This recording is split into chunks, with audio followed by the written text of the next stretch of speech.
মা মা, কালকে যদি খুব বেশি বৃষ্টি পড়ে তাহলে কিন্তু আমাকে ডাকবে না, যদি মাঝারি কিংবা একটু অল্প বৃষ্টি হয় তাহলে আমাকে ডাকবে। বুঝতে পেরেছো কি বলছি? খুব বৃষ্টি হলে মানে কত বৃষ্টি হলে? খুব বৃষ্টি মানে খুব বৃষ্টি হলে, সেই বৃষ্টিতে যদি বেরোনোর মতন অবস্থা না থাকে তাহলে আমাকে ডাকবে না। বুঝতে পেরেছো? তোর বেরোনোর মতন অবস্থা থাকবে না কেন? রেনকোট ছাতা আছে কি করতে? কালকে সকালেই কি পুরো বন্যা হয়ে যাবে নাকি? আরে বাবা, খুব বৃষ্টিতে কেউ অফিসে যায় না, আমি বাড়িতে থাকি, তুমি কি চাও না নাকি? তো কতটা বৃষ্টি হলে তোকে ঘুম থেকে ডাকবো? আরে কতটা? বেশি বৃষ্টি হলে আমাকে ডাকবে না, অল্প বৃষ্টি হলে আমাকে ডাকবে। বুঝতে পেরেছো? অল্প মানে মাঝারি পড়লেও তোকে ডাকবো? মানে কতটা পরিমাণে পড়লে তোকে আমি ডাকবো পরিষ্কার করে বল। দুধ তেরি কি, আমি কি এখন রেন গজ দিয়ে কি তোমার বৃষ্টি পরিমাপ মাপবো? অল্প হলে ডাকবে, বেশি হলে ডাকবে না, পরিষ্কার কথা। ঠিক আছে, কালকে সকাল হলেই সে দেখা যাবে।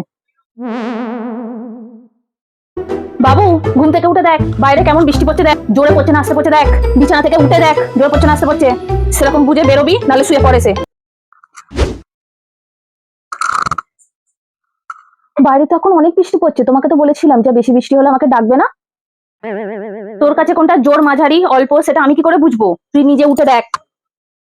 এইটা তো 5 বছরের বাচ্চাও বলে দেবে যে মুষলধারে বৃষ্টি হচ্ছে, এই বৃষ্টিতে বেরোনো যায় না। ঠিক আছে, তাহলে ঘুমিয়েই পড়। আর ঘুম সেই যখন তুলেই দিচ্ছ, বেরিয়ে যাচ্ছি আমি।